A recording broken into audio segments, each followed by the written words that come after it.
we will learn transformation relation. What is transformation relation? The position coordinates of a particle or a system of particle that can express in terms of general coordinates and vice versa are called as transformation relations. These relations are known as transformation relations. That means the relations in which position coordinates of a particle or a system of particle can be expressed in terms of general coordinates, or general coordinates can be expressed in terms of position coordinates. Then that relations are known as transformation relation. If R1, R2, R3, Rn expressed as Ri, I equal to 1, 2, 3 up to n are position vectors of n particles of a system, and Q1, Q2, Q3, Qn denoted this by Qj. Qj, j equal to 1, 2, 3 up to n are the generalized coordinates. Then the relation Ri equal to Ri of Q1, Q2, Q3, Qn, Qt is called as transformation relation. If Ri are position vectors and Qj are generalized coordinates, then Ri equal to Ri of Q1, Q2, Q3, Qn and T is called as transformation relation. If there is explicit time dependence in some or all the functions of Ri equal to Ri of Q1, Q2, Q3, Qn and T, then the system is called as rheonomic system. Otherwise, the system is called as scleronomic system. That means out of these n relations, that is Ri, I runs from 1 to n, if some or all the functions of Ri are time explicit, then the system is called as rheonomic system, and if this case not happens, then it is called as scleronomic system. Now let us define work. Let a force F is acted on the particle R bar. Suppose the particle is displaced through an infinitesimal distance dr due to application of the force F.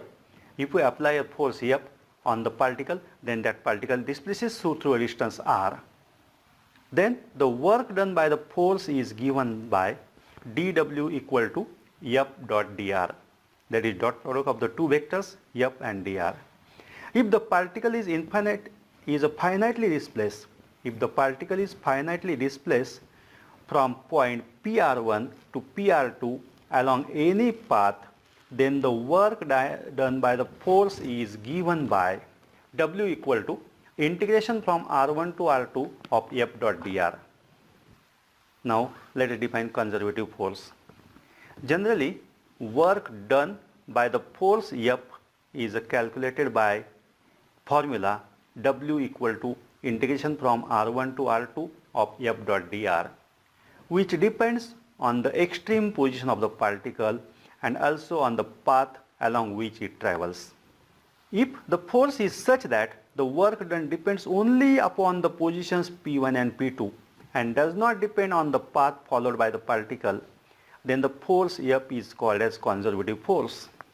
Otherwise, it is called as non-conservative force. When the force is such that the work done depends only upon the positions P1 and P2, that means extreme positions, and does not depend on the path followed by the particle, then the force is called as conservative force. If work depends on the position P1, P2 and also on the path followed by the particle, then the force applied is called as non-conservative force. Now, question is, show that gravitational force is conservative. For showing this, let a particle of mass move along a curve PQ under the gravity. The only force acting on the particle is its own weight W in the downward direction. When a particle moves along a curve PQ under the gravity, then there is only one force which acts on the particle, and that force is nothing but the weight of the body or weight of the particle, and that weight acts in downward direction. The work done by the force is W equal to integration from P to Q of F dot dr. If F equal to xi plus yj and R equal to xi plus small yj, where capital X, Y are components of the force along the coordinate axis. We have capital X equal to 0 because force along horizontal axis is 0. There is no force acting along horizontal axis. Only force is acting along vertical axis, and that is minus W because it is acting in downward direction. Therefore, Y equal to minus W. If we substitute these values in F, then F becomes minus Wj. F becomes minus Wj, and dot product becomes minus W dy. Therefore, the formula W equal to integration from P to Q F dot dr becomes W equal to integration from A to B of minus W dy, where A and B are coordinates of the point P and Q respectively. If you integrate this, it is nothing but minus W into Y from A to B, and it is nothing but W into A minus B. This shows that the work does not depend on the path, but it depends on extreme points only. Hence, the gravitational force is conservative. Alternatively, force F is conservative if the work done by it around the closed path is 0. That is, F bar is conservative if and only if line integral F dot dr equal to 0. If we use Stokes theorem, line integral F dot dr is nothing but surface integral over the surface S of del cross F dot ds, where ds is the surface element. Therefore, F is a conservative if and only if grad cross F equal to 0. Further, we know that grad cross grad dr is always 0, and hence grad cross F is 0. Therefore, F equal to minus grad V or F equal to minus dou V by dou R, where V is a potential called as potential energy of the particle. Thus, F is conservative if F equal to minus grad V, and conversely, if F equal to minus grad V, then F bar is conservative. The negative sign indicates that F is in the direction of decreasing V. Our next question is, show that the inverse square law of attractive force, that is central force, is conservative. Inverse square law of all the central force or inverse square law of all the attractive force is conservative. Solution of the answer of this: inverse square law of attractive force between two particles is given by F equal to minus G into M1 into M2 divided by R square. Negative sign indicates that the force is directed towards the fixed point, hence it is attractive. We write the force as F equal to minus K by R cube into R bar, where K is nothing but G into M1 into M2 for R equal to Xi plus Yj plus Zk. If we put R bar equal to Xi plus Yj plus Zk, then the above equation becomes F bar equal to minus K into Xi plus Yj plus Zk divided by mod of R cube. Mod of R is nothing but x square plus y square plus z square is to half. Therefore, mod of R cube is nothing but x square plus y square plus z square is to 3 by 2. Therefore, we got the equation F bar equal to minus K into Xi plus Yj plus Zk divided by x square plus y square plus z square is to 3 by 2. For conservative force, del cross F must be 0. Now del cross F can be obtained by this formula. Del cross F equal to ijk in first row of the determinant, in second row dou by dou x, dou by dou y, and dou by dou z, and in third row the components of F, that are nothing but kx by r cube. R cube is nothing but x square plus y square plus z square raised to 3 by 2 minus ky divided by r cube and minus kz divided by r cube. If I solve this determinant, for solving I can take k common, minus k common from the third row. It is taken outside, and then minus k into determinant of I, j, k, dou by dou x, dou by dou y, dou by dou z, and x by r cube, y by r cube, z by r cube.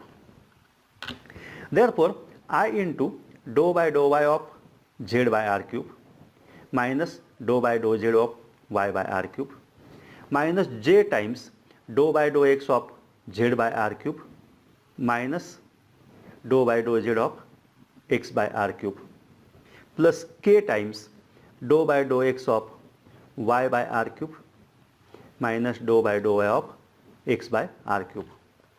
And if we solve this, we will get minus k into I times minus 3yz divided by r raised to 5 plus 3y by r raised to 5 minus j times 3xz minus 3xz by r raised to 5 plus 3xz by r raised to 5 plus k times minus 3yx by r cube plus 3yx by r minus 3yx by r raised to 5 plus 3yx by r raised to 5, and which is nothing but 0, which is nothing but 0.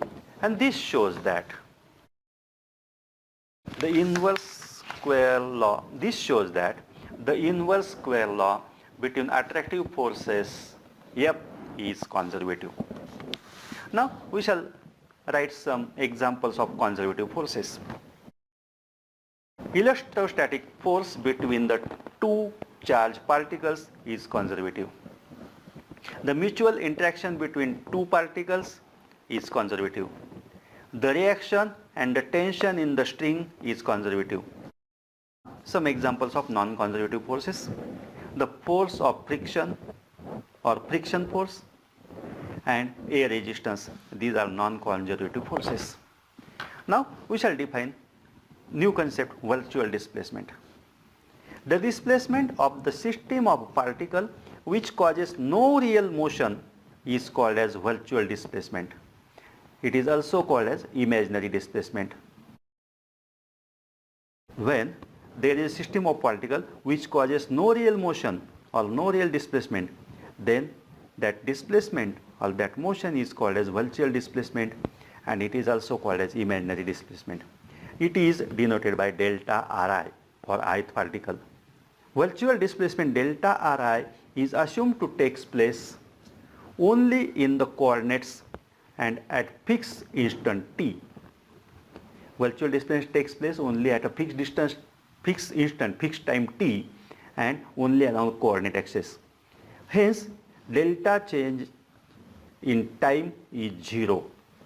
Mathematically, delta Ri equal to delta Ri at delta t equal to 0. This is nothing but virtual displacement. Now let us define virtual work. Work done by the system of forces in causing virtual displacement or causing imaginary displacement is called as virtual work, and this virtual work is denoted by del W. We can find out the virtual work delta W equal to sigma Fi delta Ri running over I. Now what is the principle of virtual work? Principle of virtual work. Principle of virtual work is as follows. If the forces are in equilibrium, then the algebraic sum of virtual work is 0. If the algebraic sum of virtual work is 0, then the forces acting are in equilibrium. Thus, principle of virtual work is in both ways. If the forces are in equilibrium, then the algebraic sum of the virtual work is 0, and if the algebraic sum of virtual work is 0, then the forces acting are in equilibrium. Now we shall state D'Alembert's principle. This is a well-known principle in mechanics. D'Alembert's principle, it is also called as fundamental principle in mechanics. This is a very important principle. It is called as fundamental principle because any equation of motion can be derived from it. By using D'Alembert's principle, we can find out, we can derive any equation of motion, and hence it is called as fundamental principle in mechanics. What is the statement of this? A system of particles moves in such a way that the total virtual work done by the applied forces and reserve effective forces is 0. What is the statement? A system of particles moves in such a way that the total virtual work done by the applied forces and reserve effective forces is 0. For that purpose, consider the equation of motion of a particle of the system. Consider the equation of motion of a particle of the system, which is Fi equal to Pi dot. Pi dot means dP by dt, dPi by dt, dot denotes the derivative, where Pi is a linear momentum of ith particle, and therefore Fi minus Pi dot equal to 0. Therefore, equation of motion of the system becomes sigma Fi minus Pi dot over I equal to 0, which implies that system of the particles is in equilibrium. This equation states that the dynamical system appears to be in equilibrium under the action of applied force F and an equal and opposite effective force Pi dot. Thus, dynamics reduced to statics, and therefore sigma Fi minus Pi dot over I equal to 0, which happens if and only if the resultant is 0 and if and only if the system is in equilibrium. Hence, the virtual work done by the system is 0. Thus, we have proved D'Alembert's law. What is D'Alembert's law? The system of particles moves in such a way that the total virtual work done by the applied forces and effective forces is 0. This principle is published in 1743. Now, some advantages and disadvantages. Question may ask, write advantages and disadvantages of D'Alembert's principle. First, we shall write some advantages. We shall see some advantages of this. Newton have 3n equations of motion. Like Newton's 3n equations of motion, D'Alembert's principle is only one equation of the motion. This is the advantage. Second, D'Alembert's principle doesn't involve the force of constraints in any way. So, it is sufficient to specify the applied force only. Third, it is so general that even a knowledge of the constraint relations is not explicitly required except for determining delta Ri.